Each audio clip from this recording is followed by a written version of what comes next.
पाहुयात पुढची बातमी। गडकरी चांगले नेते, देवाभाऊ कॉपी करून पास झालेले आहेत असा देखील टोला या ठिकाणी सुप्रिया सुळे यांनी लगावलेला आहे।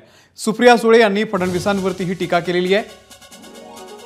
देवाभाऊ 2 पक्ष फोडून पास झाले असं सुळे यांनी म्हटलेलं आहे। देवेंद्र फडणवीस चांगले असतील असं वाटलं होतं असं देखील सुप्रिया सुळे यांनी म्हटलेलं आहे। लेकिन देवाभाऊ तुमसे ये उम्मीद नहीं थी असंही त्यांनी म्हटलेलं आहे।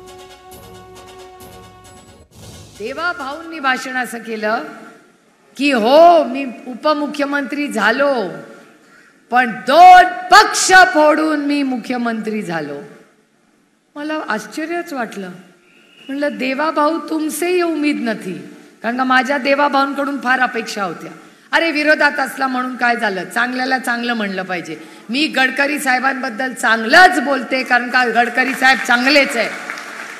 अच्छे को अच्छा बोलना चाहिए। विरोधक असला म्हणून काय झालं, गडकरी साहेब चांगले आहेत, पण प्रॉब्लेम गडकरी साहेबांचा नाही, प्रॉब्लेम पक्षाचा आहे।